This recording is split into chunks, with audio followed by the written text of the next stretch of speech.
Prezident İlham Əliyev martın 3-də Qazaxda əhəng zavodunun açılışında iştirak edib. 2000-ci ildə yəni 3 sistem və 24 məhsul qrupu üzrə mal istehsal edirik. 1500-dən çox məhsul çeşidi var, 200-dən çox ticarət markamız var. 800-ə yaxın işçi çalışır. MDB ölkələrindən məhsul ixrac edilir. Daxili tələbat necə ödənilir tam? Bəli. Nano və smart texnologiyalar tətbiq olunur. Faz natural dünyada patentləşdirilmiş ixtiralarımız var. Bu bizim əhəng zavodudur, cənab prezident. Müəssisənin adı Azərlayım əhəng zavodu hal-hazırda. Layihənin ümumi dəyəri 15 milyon manatdır. 9 milyon manat güzəştli kredit götürmüşük və İqtisadiyyat Nazirliyi tərəfindən dəstək olunur, təşviq sənədi verilib. 2 milyon manata qədər orada ƏDV rüsumlardan azad olunub. Yəni bu İqtisadiyyat Nazirliyinin burada böyük dəstək olub bizə. Əlbəttə buna görə sizə minnətdar olmaq lazımdır. 250 nəfər. Bəli, 250 nəfər 2 xətt üzrədir. Bir xətt üzrə 150. Bir xətti bizdə. Bəli. Prezident İlham Əliyevə şirkətin hazırda icra edilməkdə olan və perspektiv layihələri barədə məlumat verildi. Bildirildi ki, daş yunu zavodu və gips lövhə zavodu artıq icra olunma mərhələsindədir. Perspektiv layihələrdə isə illik istehsal gücü 300 min ton olan zənginləşdirilmiş kvars qum zavodunun və illik istehsal gücü 200 min kubmetr olan yüngül bloklar zavodunun tikilməsi nəzərdə tutulur. Bu zavodların yaradılmasına ümumilikdə 90 milyon manat investisiya qoyulacaq və dövlətin güzəştli kreditlərindən də istifadə olunacaq. Zavodların yaradılması nəticəsində 1000-ə yaxın daimi iş yeri açılacaq. Dövlətimizin başçısı Azərlayım əhəng zavodunu işə saldı.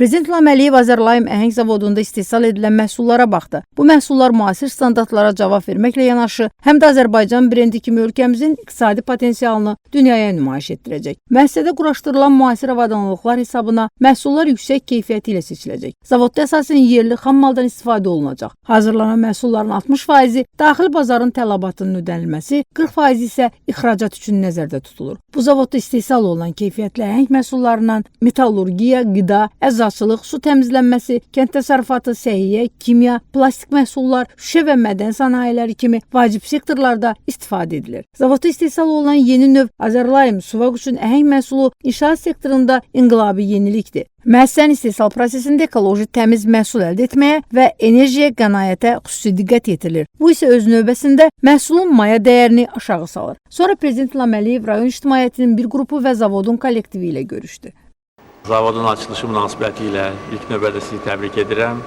Çox şadam ki, şirkətiniz yeni zavodun ərsəyə gəlməsində fəallıq göstərib və beləliklə ölkəmiz üçün, xalqımız üçün çox önəmli bir töhfə verib. Artıq bir neçə zavod fəaliyyətdədir və mənim də tövsiyəm o idi ki, bütün sərmayələr Azərbaycana qoyulsun. Sizin başqa planlarınız var idi və mən sizin fəaliyyətinizlə mütəmadi olaraq tanış oluram.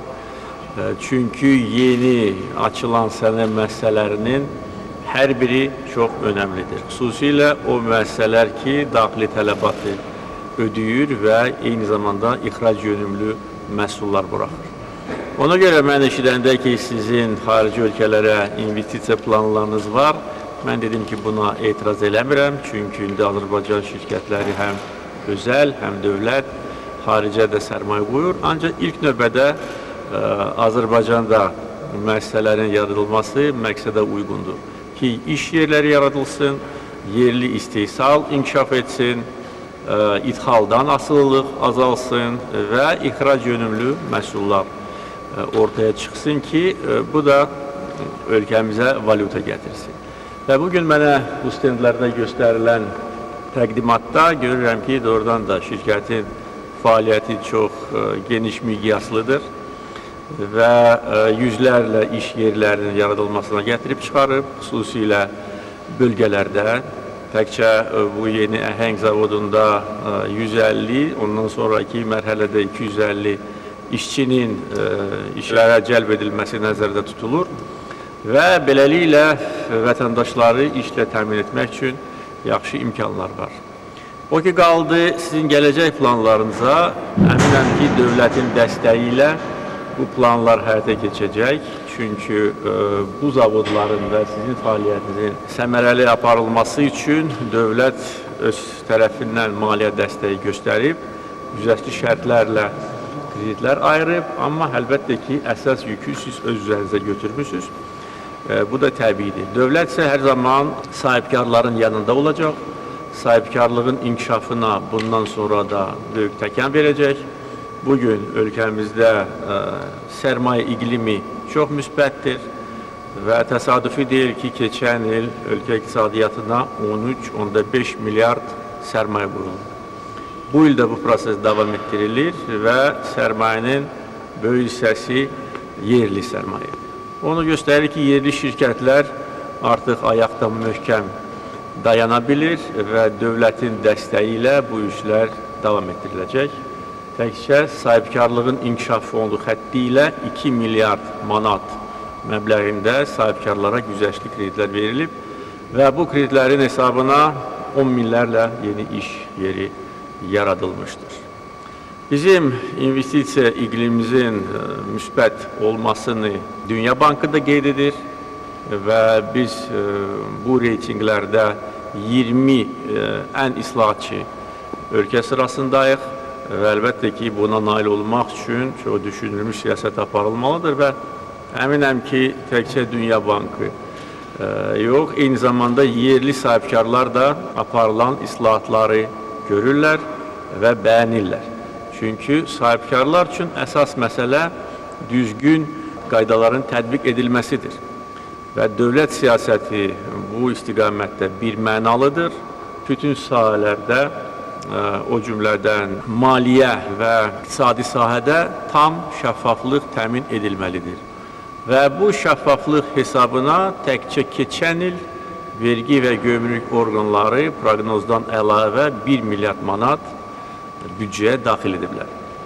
Və baxmayaraq ki, bu ilin büdcəsi rekord həddə çatıb. Azərbaycan tarixində bu ölçüdə, bu böyüklükdə büdcə xərcləri olmayıb və büdcəyə hazırlıq dövründə çox geniş təhlil işləri aparılıb ki, proqnozlar nədən ibarət olacaq?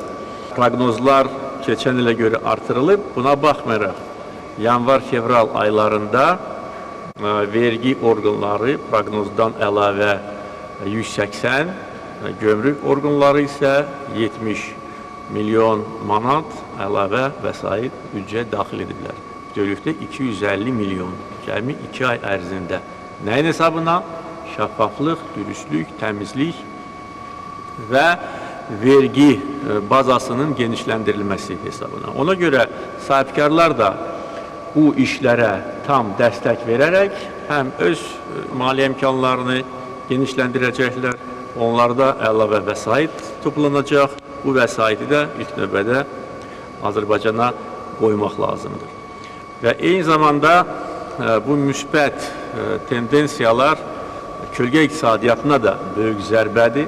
Kölgə iqtisadiyyatının həcmi kəskin daralır və proqnozdan əlavə yığılan vəsait bunun bariz nümunəsidir. Daha da daralmalıdır. Qeyri-rəsmi məşğulluq olmamalıdır. Əminəm ki, sizin müəssisədə bu yoxdur. Bütün işçilər əmək müqavilələri bağlamalıdır və yenə də deyirəm, işçilərə, bütün işçilərə üst tutub deyirəm ki, əgər hansı sahibkar sizi qanunsuz işə cəlb etmək istəyirsə, buna razı olmayın. Çünki siz pensiya almayacaqsınız və icbari tibbi sığorta ilə təmin olunmayacaqsınız. İcbari tibbi sığorta isə bu ildən başlayaraq mərhələli yollarla tam ölkəmizi əhatə edəcək. Ona görə qeyri-rəsmi işləyən hər bir vətəndaş bundan məhrum olacaq və gedib onda tibbi xidməti almaq üçün pul verməli olacaq. İcbari tibbi sığorta artıq pul vermə praktikasına da son qoyacaq tamamilə. Çünki bugün bizim hələ də əfsuslar olsun ki, bu sahədə ciddi problemlərimiz var, pozuntular var. İcbari tibbi sığorta onun qarşısını alacaq. Eyni zamanda qeyri-formal məşğulluğa qarşı da ciddi mübarizə üsulu olacaqdır. Ona görə bugün bu zavodun açılışı bir də onu göstərir ki, ölkəmizdə düzgün iqtisadi siyasət aparılır, tədbirlər nəticə verir və bunu biz real nəticələrdə görürük. Çünki bizim iqtisadiyyatımız özəl sektor hesabına inkişaf etməlidir və dövlət sadəcə olaraq şərait yaratmalıdır. İnfrastruktur layihələri həyata keçirməlidir ki, sahibkarlar da həvəslə bu işlə məşğul olsunlar. Bax, Qazax rayonunda əgər elektrik enerjisi ilə problem olsaydı, bugün bu yoxdur, 100% təmin olunur. Qazlaşma ilə problem olsaydı, bu da yoxdur, 100% Qazax rayonu qazla təmin edilib, qazlaşma 100%-dir. Yollarda problem olsaydı, bugün yolların 85%-i təmir edilib. Heç bir sahibkar bura gəlib pul qoymazdı. O cümlədən də siz. Başqa ev tapardınız, gedərdiniz başqa ölkələrə, haradakı bu infrastruktur var.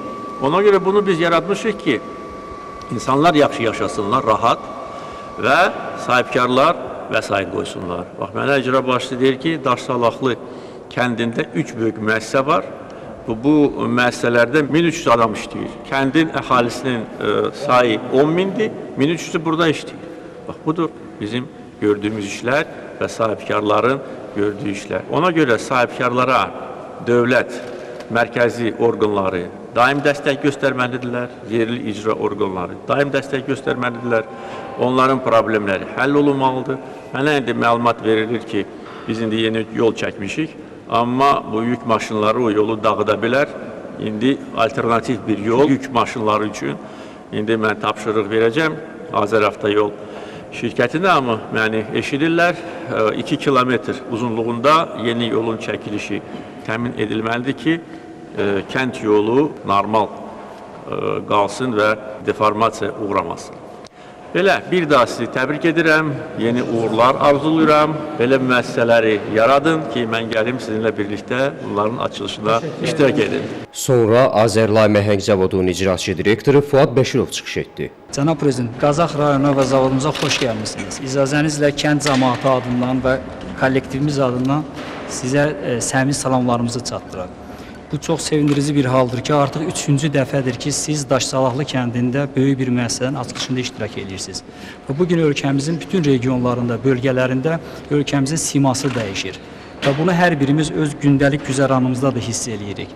Cənab Prezident, bugün təkcə şəhər mərkəzlərində, rayon mərkəzlərində deyil, hətta ucqar kəndlərdə belə hər bir problem sizin diqqət mərkəzinizdədir və daim nəzarətinizdədir. Və təsadüfi deyil ki, düşmənlə üz-üzə olan bir yerdə, dağ kəndi olan Daşsalaqlı kəndində belə bir açılışı biz həyata keçiririk.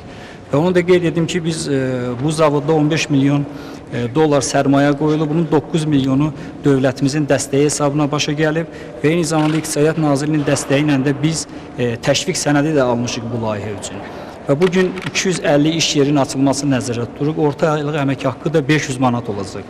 Və mütəxəssislər sahəsində isə 1000 manat, 800 manat əmək haqqı alanlar da var. Və bu əhalinin də, işçilərin də əksəriyyəti Daşsalaqlı kəndindəndir. Və burada maraqlı bir məqam var ki, bugün elə ailələr var ki, Daşsalaqlı kəndində hər iki valideyn müasir zavodda işləyir, övladını da bağçaya qoyulmaq imkanı yaranıb. Bu nədən irəli gəlir? Bu yüksək infrastrukturun yaradılmasından, müasir bağça və məktəblərin yaradılmasından irəli gəlir. Bu eyni zamanda bir mədəni inqilabdır. Və bugün artıq mədəni yanaşma da dəyişir. Və bütün bunlar sizin gecə-gündüz bilmədən, böyük əzmlə hər bir vətəndaşınızı düşünməyin nəticəsidir. Və bir məsələni də qeyd edim ki, və bugün bu zavodun tikilməsində biz Alman, İsveçrə mütəxəssislərinin biliklərindən də istifadə etmişik. Ancaq bugün əminliklə deyə bilərik ki, o mütəxəssislər gedib, onların dəstəyi olmadan yerli yetişən kadrlar bu işi öz güclərlə həyata keçirirlər. Və bundan da əlavə, bunların da əksəriyyəti gənclər təşkil edir. Məsələn, mən özüm dövlətimizin dəstəyi ilə Almaniya və İngiltərədə təhsil almışam, iqtisad üzrə fəlsəfə doktoruyam və bugün idarə etmədə iştirak edirəm. Və mən tək nümunə deyiləm. Mənim kimi bugün bu müəssisədə fəhləlikdən başlayıb mütəxəssis səviyyəsinə qalxan çoxsaylı insanlar var. Ona görə sizin gənclərlə bağlı olan dövlət siyasətinə və gənclərə göstərilən bu qayğıya görə sizə dərin minnətdarlığımızı bildiririk. Və bir daha bütün kollektivin adından sizə can sağlığı və təşəkkürümüzü bildiririk və sizi əmin edirik ki, öz uğurlarımızla sizin siyasətinizə dəstək verəcəyik və etimadınızı doğruldacağıq.